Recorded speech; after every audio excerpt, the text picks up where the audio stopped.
हाँ सर, दिख रहा है। Okay. Yes, sir. I can see. तो स्टार्ट करते हैं हम। जैसे कि कल हम लोगों ने देखा था अपना रेंज स्पेस और नल स्पेस के बारे में बहुत सारी चीजों को। आज हम लोग और इसको आगे कंटिन्यू करते हैं। तो ठीक है, पहले मैंने आप लोगों को बोला था क्वेश्चंस कुछ बनाने के लिए। तो आपने रोनी ट्राई किया था ये क्वेश्चंस को A7 8 9?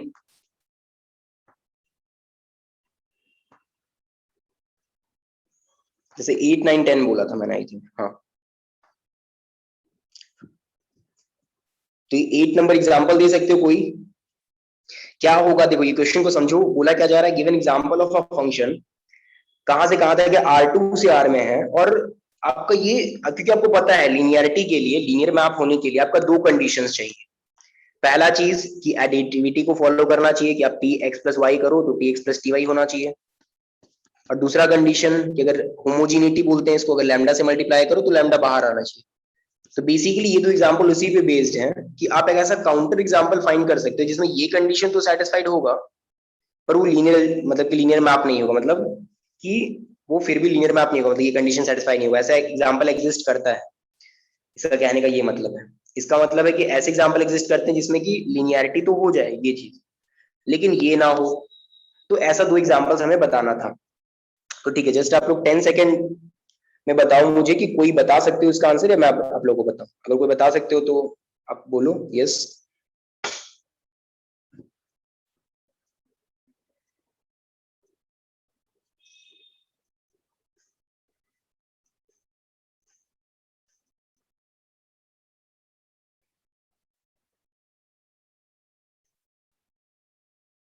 कोई नहीं? ये सोचो, बहुत इजी है, बहुत टफ नहीं है कि R2 से आपको R में जाना है और इस तरीके का कुछ।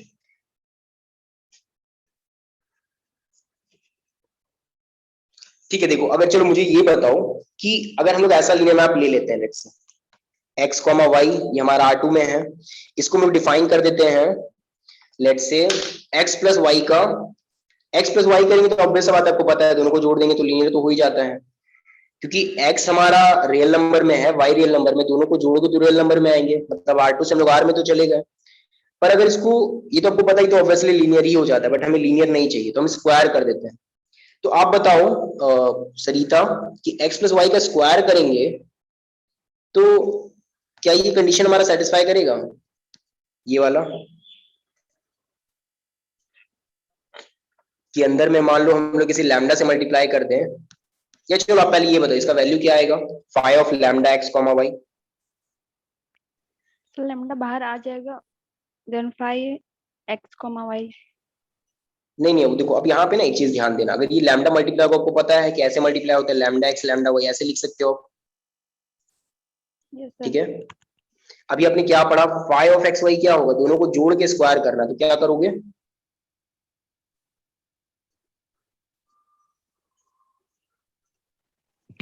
सर क्या मैं बोल सकता हूँ?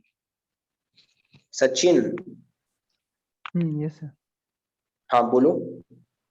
Sir lambda x plus lambda y का होल स्क्वायर। ठीक है, बहुत इजी है, तो फंक्शन था, फिर क्या होगा इससे नेक्स्ट? सर इसको सॉल्व कर लैम्डा देंगे। स्क्वायर बाहर कर सकते हो, राइट? क्योंकि लैम्डा बाहर करोगे तो आपका स्क्वायर है तो स्क्वायर की तरह बाहर होगा, ऐसा ही होगा ना। यहाँ मान लो कि लैम्डा बाहर करते हो, अंदर में ऐसे ही लिखते हो x प्लस ये लैम्डा को बाहर करके, स्क्वायर है तो दोनों में स्क्वायर होगा, तो लैम्डा का स्क्वायर x प्लस वाई का होल स्क्वायर, ऐसा हो जाएगा। जी सर। लेकिन हम लोग को चाहिए क्या था, a टाइम्स फाइव वाई चाहिए था, ये तो फाइव वाई हम लोग का lambda square times five X comma Y है, पर हमें चाहिए था लैम्डा टाइम्स, आ गया लैम्डा स्क्वायर। तो क्या करे सचिन, जो चाहिए था वो तो आया नहीं। सर लैम्डा से डिवाइड कर देंगे सर। नहीं, लैम्डा तो हमारा ये है ना, क्या बोलते हैं, कोई कोई भी वेरिएबल है, कोई भी रियल नंबर है, कोई भी हो सकता है, तो आप हर सबके लिए ऐसे डिफाइन नहीं कर सकते हो ना। तो जो बहुत नेचुरली यहाँ से दिख रहा है कुछ जो आप कर सकते हो। सर लैम्डा को सर अंदर एक मल्टीप्लाई करके घुसा देंगे सर, और एक लैम्डा बाहर रह जाएगा सर। देखो एक चीज ना मैं आपको बहुत सिंपल से बताता हूँ, इस चीज को आप लोग देखना। अगर हम लोग मान लो 5x, y लेते हैं और इसको हम लोग डिफाइन कर देते हैं, देखो इससे मैंने आपको आइडिया दिया, अगर आप लोग x square plus Y square ले लो, तो अब सोचो कि हम लोग को लगता है कि यहाँ से अगर निकालेंगे, मान लो फाइव ऑफ लैम्डा एक्स अगर डालेंगे, लैम्डा ऑफ एक्स वाई करेंगे, तो अभी हम लोगों ने देखा लैम्डा एक्स लैम्डा वाई आएगा, स्क्वायर करेंगे तो lambda square x square plus lambda square y square आ जाएगा। इस तरीके से तो लैम्डा स्क्वायर आ रहा है तो प्रॉब्लम हो जा रहा है। पर हम लोग को लग रहा है कि अगर रूट लगा दे तो फायदा होगा ऐसा, क्योंकि रूट लगाएंगे तो क्या आएगा बाहर, सिर्फ लैम्डा बाहर आएगा सचिन। जी सर, जी सर। तो ये आइडिया है, ठीक है। अगर हम लोग फंक्शन ऐसे डिफाइन कर दें तो देखो हमारा लैम्डा अगर बाहर लगा रहे हैं तो सॉरी यहाँ पे, लेकिन प्रॉब्लम देखो इसके साथ भी प्रॉब्लम है, क्योंकि लैम्डा, क्योंकि पता है लैम्डा का स्क्वायर प्लस माइनस दोनों हो सकता है। Yes sir. तो इसीलिए देखो इसका सॉल्यूशन के लिए क्या करेंगे, क्यूब कर दो, सबसे इजी। मतलब क्या करो, ऐसे डिफाइन कर लो। देखो मुझे पता है कि अभी थोड़ा सा दिक्कत होगा, लेकिन समझने का कोशिश करो, रिलेट करो मेरे माइंडसेट के साथ कि मैं क्या सोच रहा हूँ। देखो X cube plus Y cube ऐसे करके मैंने 1/3 कर दिया। इससे फायदा क्या होगा कि अब जैसे ही five of lambda x y करोगे तो आपको पता है five of lambda x lambda y आ जाएगा, तो अंदर पुट कर दो, क्या हो जाएगा lambda cube x cube plus lambda cube y cube. तो बाहर में क्या हो जाएगा 1/3। जैसे ही लैम्डा क्यूब को बाहर निकालोगे तो पता है पावर 1/3 का लैम्डा हो जाएगा, X cube plus Y cube का पावर 1/3। पर आपको पता है ये चीज क्या है, this is nothing just 5xy हो गया, लैम्डा टाइम्स 5xy। तो आ गया हमारा ये चीज, पर हमारा लीनियर नहीं है, हम लोग को बहुत ही ऑब्वियसली पता है ये चीज। अब देख सकते हो लीनियरिटी सेट नहीं होगा। तो इस तरीके से आप लोग ये चीज चेक कर सकते हो, ठीक है। तो ये काफी इंटरेस्टिंग था। क्वेश्चन नंबर 9, देखो 9 को आपको शो करना है कि लीनियर नहीं है। यहाँ पे देखो आप लोग कॉम्प्लेक्स से कॉम्प्लेक्स में जा रहे हो, काफी इजी है। क्या करोगे, क्योंकि आप लोगों को देखो कॉम्प्लेक्स में हमारे फायदा क्या होता है, ये आई आ जाता है, आई स्क्वायर, ये चीज आप लोग को की पॉइंट दिखता है कि आई स्क्वायर इक्वल्स टू -1 होता है, तो आई स्क्वायर प्लस 1 इक्वल्स टू 0 हो जाता है। तो ये काफी इंटरेस्टिंग चीज है, इस चीज का आप यूज कर सकते हो। यहाँ पे आपको इसको दिखाना क्या है कि होमोजीनिटी जो होगा वो फेल हो जाएगा इस केस में, कोई ऐसा आपको डिफाइन करना है। ये किसी ने ट्राई किया था, ठीक है। देखो मैं यहाँ पे एक मैप लिख रहा हूँ, आप लोग इस चीज को ना वेरीफाई कर लेना। ए प्लस आई बी को हम लोग रियल नंबर पे भेज देते हैं इस तरीके से, सारे हम लोग ए प्लस आई बी को कॉम्प्लेक्स को उठा के रियल पे भेज दे रहे हैं, ठीक है। जैसे कि अगर आप लोग 5 ऑफ देखोगे 1 प्लस आई, तो ये 1 आ जाएगा। हम लोग कॉम्प्लेक्स को उठा के अगर रियल पे भेज रहे, रियल भी आपको पता है सबसेट तो है कॉम्प्लेक्स नंबर का, तो अल्टीमेटली हमने क्या किया कि इसको कॉम्प्लेक्स में भेजा। रियल में सोचो चाहे कॉम्प्लेक्स में बात बराबर है, why because real number is a subset of complex number, तो कोड मीन को हम लोग बड़ा भी ले सकते हैं। तो ये चीज हमने किया, लेकिन ये होमोजेनिटी इसको तो सेटिस्फाई करेगा, आप चेक कर सकते हो। दो अगर आप सम करोगे कॉम्प्लेक्स नंबर को तो ऐसा हो जाएगा, लेकिन यहाँ पे प्रॉब्लम आपको हो जाएगा। देखो आई, अगर मान लो कि मैं आई को मल्टीप्लाई करता हूँ लेट से इस तरीके से, ऐसे अगर करते हैं i इंटू 1, तो आपका देखो ये होना क्या चाहिए, अगर इसको एज ए स्केलर मानो तो आना चाहिए i 5 1 कितना आएगा, हमने अभी पढ़ा कोई भी नंबर आएगा तो उसके रियल पार्ट में जा रहा है। हम लोग ने 5 कैसे डिफाइन किया, देखो a प्लस आई बी को हमने a डिफाइन किया है, तो इसका मतलब क्या होगा 5 1 क्या आएगा 1, तो i इंटू 1 इतना आना चाहिए, ये हमारा एक्सपेक्टेशन है, पर आएगा नहीं। क्यों, क्योंकि देखो 5i कहाँ जाएगा रॉनी, इसके अकॉर्डिंग 5i क्या आएगा, Abhishek Sharma. Ronnie is not there. हाँ अभिषेक शर्मा इज देयर, मैं भैया का नाम से Not there. तो जीरो में जाएगा, 0 जाएगा। वाई प्रतीक्षा, तो क्योंकि इसका रियल पार्ट 0 है। Very good. क्योंकि देखो यहाँ से आप क्या देख पा रहे हो, 5 ऑफ आई इंटू 1 जो है इसका रियल पार्ट 0, 0 प्लस आई, और हम लोग इसको रियल पे भेज रहे तो रियल 0 हो गया। तो यहाँ से आपको काउंटर मिला प्रतीक्षा, यस सर।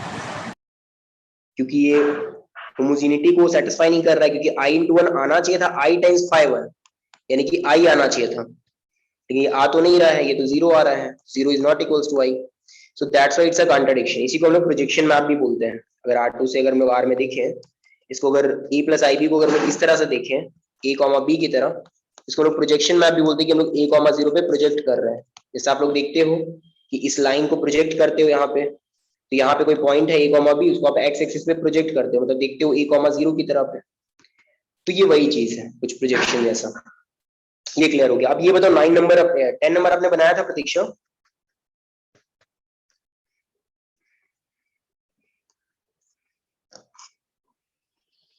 यू अगर सबस्पेस है V का, यू और V इक्वल नहीं है, एस बिलोंग कर रहा है linear map from U to W, S 0 के इक्वल नहीं है, मतलब 0 मैप नहीं है बेसिकली, इस तरीके से डिफाइंड है, तो T is not a linear map on V। Yes sir. ठीक है, देखो आप लोग सबको ही देखो, इसमें मजा आएगा। हमें बोला जा रहा है T को लीनियर मैप नहीं दिखाना है। ठीक है प्रतीक्षा, आप मुझसे ना, मतलब मैं आपसे क्वेश्चंस करता हूँ, बताना। एक बात बताओ, हमने क्या किया बेसिकली कि जो V है, V आपको पता है कहां से आ रहा है? हाँ सर। कहां से? T देखो कहां से डिफाइंड है?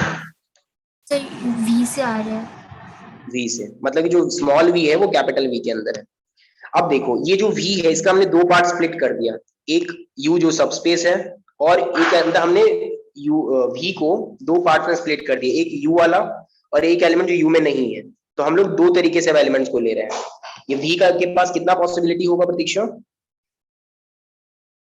अगर V हम लोग V से ले रहे हैं तो कितना पॉसिबिलिटी, या तो इसके अंदर से आएगा, यस सर, या तो इसमें S से। से होगा या तो उससे नहीं होगा। हाँ, या तो V U के अंदर होगा या U के अंदर नहीं होगा, तो दो पॉसिबिलिटीज आ गया।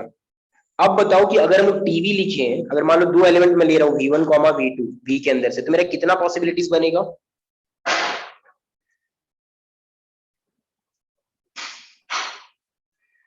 ऐसे हो सकता है ना, V1 को U से ले लें, V2 को भी U से ले लें, यस सर। कितना पॉसिबिलिटीज बनेगा?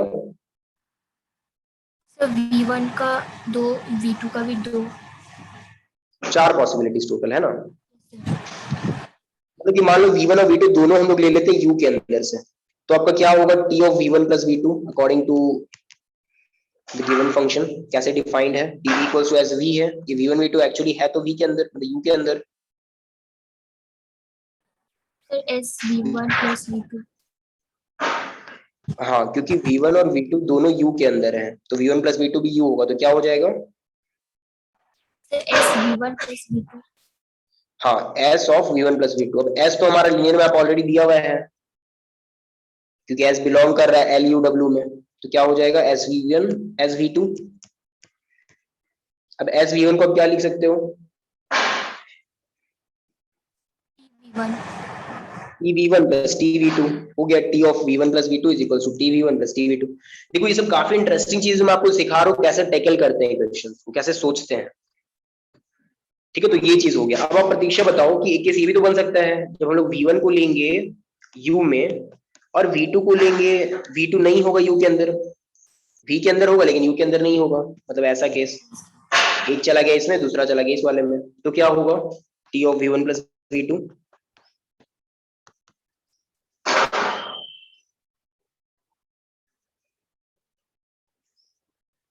Sir S V1 plus 0। पहले अब चलो ये बताओ, ये V1 प्लस V2 कहाँ जाएगा? आप एस V1 प्लस 0 नहीं लिख सकते हो ना, बिकॉज आपको तो पता ही नहीं एलिमेंट का, ये है सिंगल एलिमेंट, या तो U के अंदर होगा या फिर इसके अंदर होगा। तो ये V1 प्लस V2 कहाँ जाएगा? U के अंदर या फिर U के अंदर नहीं होगा? सर V के अंदर होगा सर। U के अंदर होगा। सर U के अंदर नहीं होगा लेकिन V में होगा। हाँ, क्योंकि अगर V1 प्लस V2 अगर हो गया U के अंदर, तो प्रॉब्लम क्या होगा?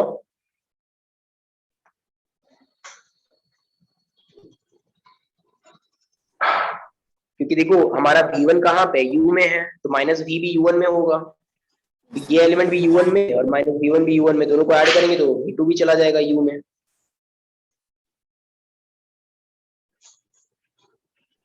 Yes sir. तो इसीलिए दोनों का समेशन U में नहीं होगा। अगर ये एलिमेंट U में नहीं है तो इसका मतलब क्या हुआ? कैसे डिफाइंड होगा? तब 0 होगा सर।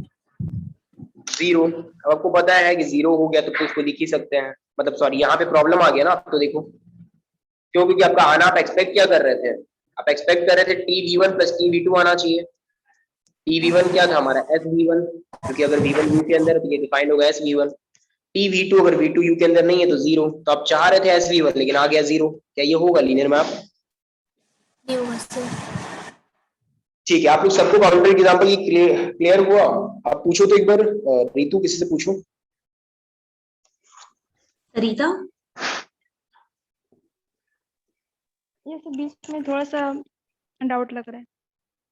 हाँ, आपने दोबारा देखना है इस वीडियो को, मैंने जस्ट कुछ नहीं किया, ये बहुत ही इंटरेस्टिंग है, देखो देखने में बहुत ही फैंसी लग रहा है, इक्वेशन है बड़ा इजी। एक u वाले एलिमेंट है और एक u कॉम्प्लीमेंट। आपको पता है कोई भी एक सेट, अगर मान लो हम एक सेट लेते हैं तो ये a कॉम्प्लीमेंट बनता है, या तो एलिमेंट इसके अंदर से आएंगे या इसके अंदर से। हमने क्या किया, एक एलिमेंट ले लिया इसके अंदर से, एक एलिमेंट ले लिया इसके अंदर से, और अब हमने उस पे लगा दिया t, दोनों के जोड़ पे, फिर प्रॉब्लम एराइज हो गया। मैंने ऑलरेडी अच्छे से समझाया, आप लोग देख लेना। चलो हमारा टाइम थोड़ा सा एक्सीड हो रहा है, इसलिए हम लोग फटाफट आगे बढ़ते हैं, अपने क्वेश्चंस को देखते हैं। तो चलो देखो, हम लोग ने ऑलरेडी ये सब चीज देख लिया था कि रेंज जो होता है हमारा सबस्पेस होता है। सबस्पेस को दिखाने का बहुत ही इजी तरीका है, जैसे कि आप लोगों को पता है रेंज सबस्पेस का मतलब क्या, कि रेंज आपको पता है रेंज के एलिमेंट कैसे दिखेंगे। रेंज को लोग डिफाइन ही करते हैं आर ऑफ टी, इसके अंदर एलिमेंट कैसे आते हैं, T V such that V belongs to capital V, ऐसा होता है। तो अब देखो इसके अंदर जो आर टी के अंदर रेंज के अंदर एलिमेंट है वो T V one T V two ऐसे दिखाई देंगे। हमको पता है कि अगर किसी को भी सबस्पेस शो करना है तो उसके दो एलिमेंट को उठाएंगे, मान लो टी वी वन और टी वी टू को उठाते हैं, उसका लीनियर कॉम्बिनेशन को भी दिखा देंगे। अगर इसके अंदर है रेंज टी में काम हो जाएगा, लेकिन इसको आप लिख सकते हो T of alpha V one plus beta V two according to the definition of linear map. अब आपको ये पता है ये तो वी में चला गया, तो टी ऑफ समथिंग लगा रहा है तो ये आर टी में चला गया, क्योंकि ये तो वी के अंदर है। तो टी कहाँ पे ले जाएगा, इसको रेंज वैल्यूज पे लेके जाएगा। तो हमने कोई भी रैंडम एलिमेंट उठाया और हमने दिखा दिया आर टी के अंदर है, और हमें दिखाना था कि नॉन जीरो होगा ये चीज आर टी, तो ऑब्वियस बात है जीरो तो इसके अंदर होगा ही ऑलरेडी, क्योंकि जीरो ऐसा है जिसको कि मैप्ड होता है जीरो के साथ। तो हमें पता है कि जीरो हमेशा रेंज टी में होगा। रेंज टी में किसी भी एलिमेंट को लेने का सीधा सा मतलब है कि आपके पास कोई ना कोई डोमेन में एलिमेंट होना चाहिए जो कि उस पर मैप करे, जिसको आप बोल रहे हो रेंज टी के अंदर। ठीक है, तो ये कंडीशन है ऑलरेडी सेटिस्फाइड। तो यानी कि हमारा रेंज जो है वो एक सब स्पेस बन गया। अब सब स्पेस बन गया तो हम लोग को बहुत ज्यादा फायदा होता है। अब हम लोग बेसिस डायमेंशन सब चीजों पे बात कर सकते हैं, तो ये सब चीजों को हम लोग देखते हैं।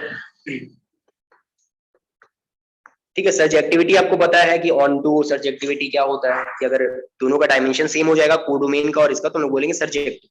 यहाँ पे एक अच्छा सा प्रॉपर्टी बताया गया है कि जो आप बोलते हो किसी भी फंक्शन को कि वो सर्जेक्टिव है या नहीं है, तो ये डिपेंड करता है लीनियर मैप पे भी, और साथ में कि हम लोग कोडोमेन क्या ले रहे हैं।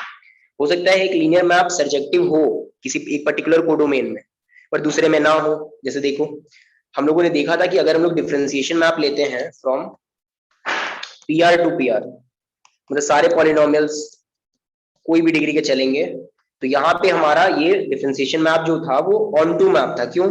क्योंकि यहाँ पे कोई रिस्ट्रिक्शन ही नहीं है। आपके पीआर में आपके सारे पॉलिनोमियल्स भरे पड़े हैं, यहाँ पे आप डिफरेंशिएट करते जाओगे, इधर आता जाएगा आपका कंटिन्यूअसली डिफरेंशिएट करते करते हर पॉलिनोमियल। लेकिन अगर इसको हम लोग रेस्ट्रिक्ट करते हैं यहाँ पे P5R से लेके P5R में, तो अब प्रॉब्लम हो जाएगा। ठीक है, रितु आप पूछो किसी से पूछो कि ऑन टू होगा कि नहीं होगा, अगर मैप डिफाइन कर रहे हैं डिफरेंशिएशन तो यहाँ से यहाँ तक। सचिन, यस सर, नहीं होगा सर। क्यों नहीं होगा वो? सर P5 से क्योंकि P5R ही जा रहा है सर, और मतलब कोई इसमें मतलब जो डोमेन हो, जो सर कोडोमेन होगा, और वो रेंज के बराबर नहीं होगा सर। वेरी गुड, बहुत अच्छे। लेकिन कौन सा एलिमेंट है जो आप बताओगे कोडोमेन, मतलब कि यहाँ पे कोडोमेन में है लेकिन वो रेंज में नहीं है, कोई एलिमेंट बताओ। सर कोई एलिमेंट जैसे P5R है ना सर, तो मतलब उसमें जीरो नहीं है सर। नहीं, जीरो तो है ना, जीरो जीरो पे जाएगा। इनफैक्ट कोई भी कांस्टेंट में आप लोगों तो जीरो पे ही जाएगा, रेंज तो में आ गया जीरो ना। हाँ यस सर। सोचो डिफरेंशिएशन, आप 5 डिग्री पॉलिनोमियल को डिफरेंशिएट करके कौन सा पॉलिनोमियल नहीं ला सकते। सर थोड़ा सा समय दीजिए सर, रुकिए। x to the power 5 है सर, क्या बोले एक बार सर, फिर से बोलिए।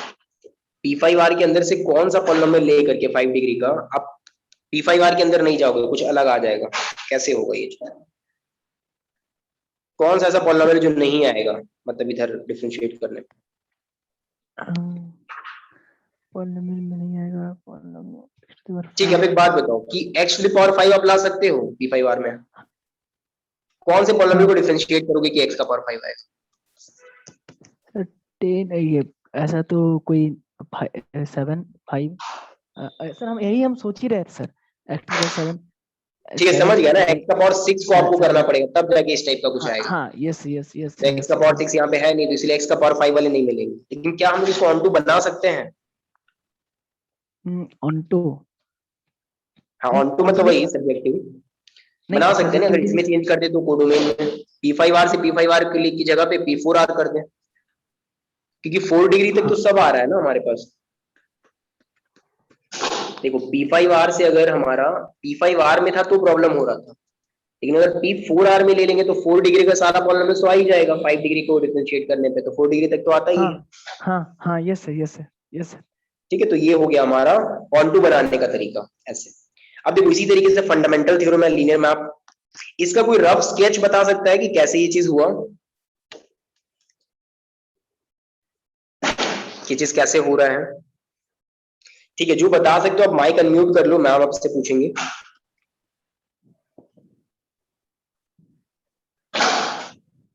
Sachin, sir ma'am dimension of भी equal to dimension of nullity of T plus dimension of range T, आप बताए थे सर। इसीलिए सर ये जो मतलब कि टी है सर वो मैम वो भी से डब्ल्यू की ओर जा रहा है। ये ठीक है सचिन, मैं पूछ रहा हूँ इसका प्रूफ जो है, उसका रफ स्केच कैसे ये प्रूफ हो रहा है पूरा का पूरा, ये कोई बता सकता है? प्रतीक्षा? yes, sir. ओ किसने बोला? सर हम गौतम। हाँ हाँ बोलो गौतम। सर डायमेंशन, ये जो रैंक नलिटी थ्योरम उसी को फंडामेंटल कहते हैं ना? हाँ हाँ सर। ये हो गया रैंक, ये हो गया नलिटी, तो रैंक नलिटी। सर अगर हम डायमेंशन भी डायमेंशन जो नलिटी है उसको हम अगर कुछ मान लेंगे n, और डायमेंशन जो रेंज है उसको अगर हम कुछ m मान लेंगे और दोनों का सब्ट्रैक्शन करके ये दिखा देंगे कि वो डायमेंशन v के बराबर है, तो वो हो जाएगा सर। ठीक है, बताओ। मतलब ऐसे बच्चे हो गया एक मतलब क्लू दो ना, कि जैसे हम लोग इसको मान लो m मान लिया, आप बोलना चाह रहे हो कि v1 से लेके मान लो कुछ मान ली कि n तक है इसके अंदर, इसके अंदर आप बोल रहे हो कुछ मान ले, लेकिन यहाँ पे ये भी आपको ध्यान देना है, रेंज टी आपका इसका सब स्पेस होगा W का, और ये वाला आपका V का सब स्पेस है, तो प्रॉब्लम है, दोनों को मिला नहीं सकते हो ना। सर एक मिनट सर, सबसे पहले हम यहाँ पे डायमेंशन अगर हम इसको मान लेंगे, नलिटी को कुछ u मान लेंगे और रेंज को t मान लेंगे, या कुछ भी मान लेंगे m और n, और दोनों को सब्ट्रैक्ट करके अगर हम v को दिखा देंगे तो हो जाएगा ना सर? वो ठीक है, बट कैसे, क्या आइडिया है? मतलब कि ठीक है इसको मान लोगे ठीक है, लेकिन अब फिर जोड़ोगे कैसे? मान लो इसको कुछ मान लेते हो तो कैसे जोड़ोगे आपस में, क्योंकि ये अलग है ना, रेंज टी तो W का एलिमेंट है, W आपका कुछ अलग ही स्पेस है। सर उसमें हम कुछ ऐड करना पड़ेगा सर, जैसे कि होता है ना कि कुछ ऐड करने के बाद हम डायमेंशन बना सकते हैं बेसिस में। तो लेकिन ये तो अलग अलग है ना, ये जो है ये तो V का है और ये W का है, तो आप इसको एक्सटेंड करके इसमें थोड़ी ले जा सकते हो। सर देखिए, आप जो थ्योरम हमको समझाए थे ना, वो rank T plus nullity T equal to dimension U, उसके अकॉर्डिंग हम बता रहे हैं सर आपको टोटल।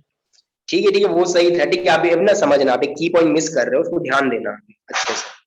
ठीक है प्रतीक्षा आप बोलो।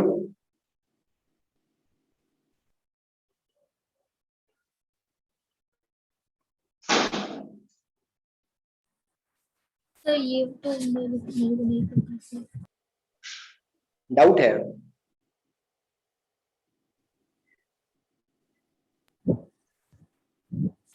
इसकी प्रूफ में डाउट है आपको प्रतीक्षा? सर मैंने ये वाला पेज नहीं देखा सर। ओके ठीक है, देखो मैं बताता हूँ आप लोगों को, आप लोग एक चीज सोचो। ठीक है प्रतीक्षा आप ही बताओ कि V जो है उसका अगर मान लो हमारे पास T कोई लीनियर मैप है, तो कोई नेचुरल सब स्पेस है जो अपने आप अराइज होता है T के आने से, कोई सब स्पेस V का? हाँ सर, V में नल स्पेस होगा। नल T होता है, तो क्या हम लोग बोल सकते हैं नल T is a subspace of V? Yes sir. और हम लोगों ने पढ़ा है कि अगर हम लोग एक सबस्पेस अगर कोई किसी का है, अगर इसका हम लोग बेसिस लिख दें, तो हम लोग को पता है इसके बेसिस को एक्सटेंड करके इसमें कुछ और एलिमेंट डाल के हम लोग इसका भी बेसिस बना सकते हैं V का। Yes sir. तो इसीलिए हम लोग ये बोल सकते हैं कि नलिटी का अगर हम लोग मान लो कुछ बेसिस मान लेते हैं, लेट्स से V1 से लेकर के Vn तक, तो इसमें हम लोग कुछ और m एलिमेंट्स ऐड कर देंगे, लेट से मान लो W1 से लेके Wm तक, तो हमारा इसका बेसिस बन जाएगा V का, क्योंकि है तो ये लीनियरली इंडिपेंडेंट, और हम लोग पढ़े कि लीनियरली इंडिपेंडेंट सेट को एक्सटेंड करके बेसिस बनाया जा सकता है जिसका भी चाहे। सर मेरे दिमाग में यही चल रहा था सर, लेकिन हम एक्सप्लेन नहीं कर पाए उतना अच्छे से एक्सप्लेन। हाँ ठीक है, कोई दिक्कत नहीं है, अभी बहुत कुछ सीखोगे गौतम, ठीक है, बस अब ध्यान दो, ये सब छोटी छोटी बारीकी जो है ना वो ध्यान दो, कि आप बहुत बड़ा मिस्टेक कर रहे थे कि W बोल के, ये याद रखना की पॉइंट, नल्टी V का सबस्पेस, तो नल्टी को एक्सटेंड करके V तक पहुंचते हैं। V को बना सकते हैं, जिस समझ रहे हैं। ठीक है, आप काफी हद तक समझ पा रहे हो, बहुत अच्छी बात है, बट थोड़ा थोड़ा और बारीकी ध्यान दो।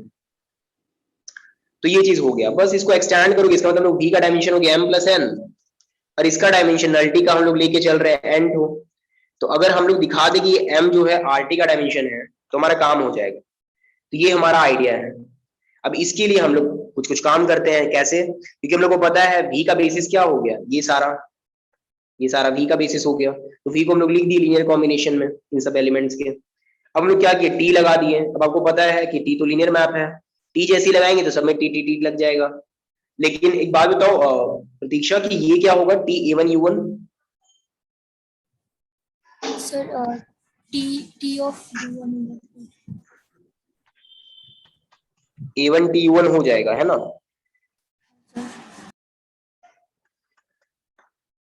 लेकिन U1 कहाँ पे बिलोंग कर रहा है, ये सब क्या है, सर हम लोग U1 को U1 तक को क्या माने, basis of nullity, basis element तो बिलोंग करेगा ही नलिटी में, तो ये नलिटी के अंदर चला गया, इसका मतलब ये नलिटी तो जीरो हो जाएगा, तो ये सारे जीरो हो जाएंगे, तो बचेगा सिर्फ इतना। इसका मतलब देखो इतना हो गया, इसका मतलब हम लोगों ने कोई भी रेंज टी के एलिमेंट को TV1 से लेके TVN के लीनियर कॉम्बिनेशन में लिख दिया। तो इसका मतलब कि हमारा इतना तो हमें समझ में आ गया कि TV1 से लेके TVN तक जनरेट करेगा TV को, मतलब हम लोग बोल सकते हैं कि अगर हम लोग लीनियर स्पैन ले लें TV1 से लेके TVN तक का, तो ये हमारा स्पैन कर देगा TV को, मतलब रेंज T को। अब अगर हम लोग शो कर दिए सारा लीनियरली इंडिपेंडेंट भी है, तो हमारा काम हो जाएगा। मतलब हम लोग को अल्टीमेटली दिखाना है कि इसका डायमेंशन जो होगा RT का वो n हो, मतलब m हमने ले लिया NT का, और एक्सटेंड और उसमें n एलिमेंट्स डाले हैं, तो m + n आ गया V का। तो अगर माइनस कर देंगे m जो कि NT का है, तो अगर मुझे दिखा दे n हमारा है RT का, तो काम हो जाएगा।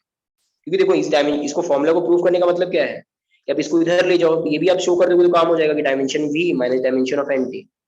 अगर इसको भी आप शो कर दो डायमेंशन ऑफ RT के इक्वल है, तो काम हो गया, सेम चीज।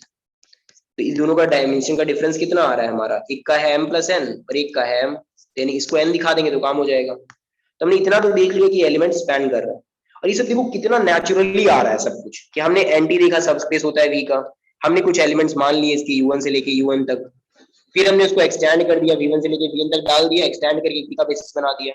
अब V का बेसिस है तो हर एक एलिमेंट V का जनरेट हो जाएगा इनके लीनियर कॉम्बिनेशन, हमने T लगा दिया, ये सब जीरो हो गया, इतना बच गया। तो इस ये सारे एलिमेंट ने स्पैन कर दिया इसको, कोई भी रैंडम एलिमेंट को।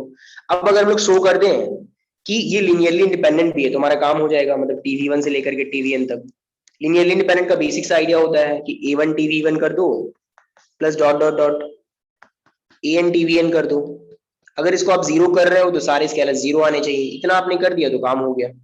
बस इसको जीरो करने के लिए क्या करेंगे, सबको अंदर ले लो, T A1 V1 से लेकर के AN VN तक इक्वल्स टू 0, ये एलिमेंट चला जाएगा आपका नलिटी में। आपको पता है नलिटी में अगर ये चला गया, तो नलिटी का तो बेसिस एलिमेंट ऑलरेडी U1 से लेके U1 तक है, तो इसको लीनियर कॉम्बिनेशन में लिख दोगे, और बस जैसे ही आप इसको लीनियर कॉम्बिनेशन में लिखोगे देखो इस तरीके से, तो ये वाला आपका ऐसा बन जाएगा। पर देखो V1 से लेके Vn तक और U1 से लेके UN तक, ये तो सारे आपका बेसिस है किसके, V के। इसको अगर इधर लाएंगे तो सब कोई को हमने लीनियर कॉम्बिनेशन में लिख दिया, तो सारे स्केलर्स के वैल्यू जीरो हो जाएंगे, और सब सारा स्केलर जीरो के, हमें तो सिर्फ एक ही चीज चाहिए था ना, कि अगर हमने लिखा है इसको इसके लीनियर कॉम्बिनेशन में ऐसे, ये वाला देखो, तो हमें सिर्फ अगर हम लोग दिखा देते C1 भी जीरो है Cn भी जीरो, सारा तो हमारा काम हो जाएगा, हमने सब दिखा दिया, क्योंकि सारे स्केलर्स जीरो हैं, क्योंकि ये बेसिस है अल्टीमेटली V का। देखो ना, सबको आप इधर ले आके लिख दो, तो क्या आपने लिख दिया C1 V1 से लेकर के Cn Vn, और फिर माइनस D1 U1 से लेकर के minus Dn U1 equals to 0। Ultimately आपने कुछ ये माइनस D1 मान लो एक नया स्केलर ले लो प्लस E1 U1 ऐसे करके, तो आपने अल्टीमेटली सारे बेसिस एलिमेंट को V के लीनियर कॉम्बिनेशन में लिख दिया है। अल्टीमेटली इसका मतलब यही है कि सारे स्केलर्स को जीरो होना पड़ेगा, सब स्केलर जीरो हुआ, इसका मतलब C1 से लेके Cn भी जीरो हो गया। इसका मतलब ये जो है ये लीनियरली इंडिपेंडेंट हो गया, ये वाला सारा। तो इसका मतलब कि TV1 से लेके TVN तक जो है ये पूरा का पूरा आरटी को जनरेट कर देगा। तो इसका मतलब ये हमारा बेसिस हो गया, इसका मतलब आरटी का जो डायमेंशन है वो n हो गया। तो यहाँ से आपका रैंक नलिटी थ्योरम प्रूव हो गया। तो ये काफी इंटरेस्टिंग था, आप लोग इसका प्रूफ देख लेना अच्छे से। इसके बेसिस पे दो चीजें थी कि अगर आपका ये बड़ा होगा, डायमेंशन अगर v का ज्यादा होगा डायमेंशन w से, कभी भी 1-1 मैप एग्जिस्ट नहीं करेगा। आराम से आप दिखा सकते हो डायमेंशन ऑफ एंटी कितना होता है, dimension v minus dimension of RT. अभी जो हमने पढ़ा v हमारा बड़ा है w से, ऑब्वियस बात है कि रेंज t तो छोटा ही होता है w से।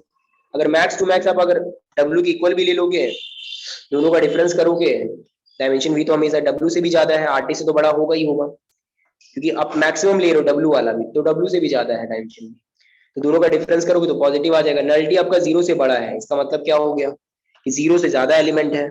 और हम लोग को पता है कि जब अगर हमारा एंटी 0 होगा तभी फंक्शन 1-1 होता है।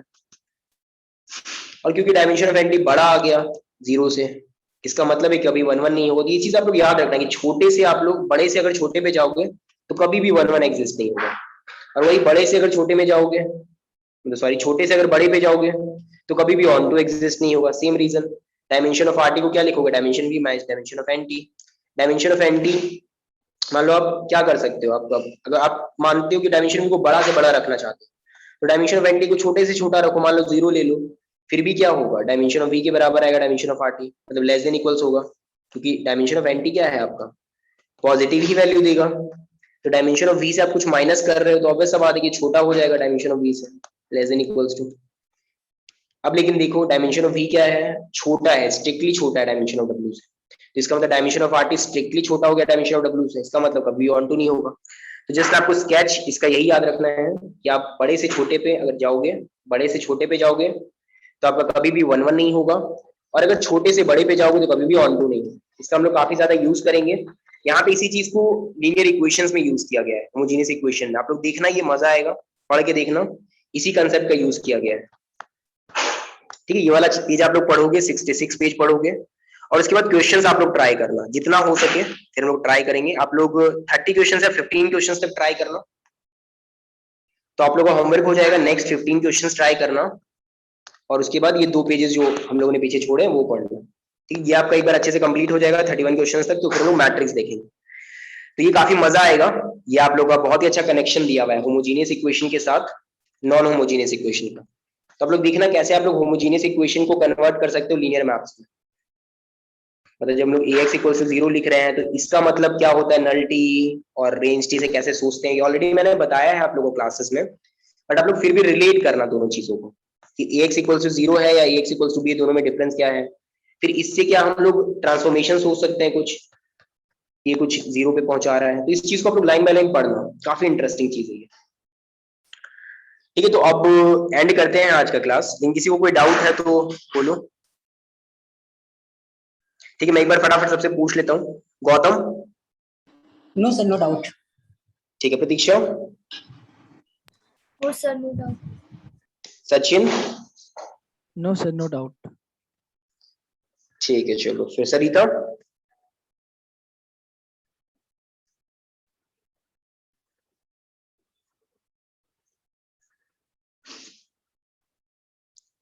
ठीक है सरिता, आप दोबारा एक बार देख लेना, ठीक है, वीडियो आप लोग को मिल जाएगा। चलो देन आज का क्लास एंड करते हैं, थैंक्स।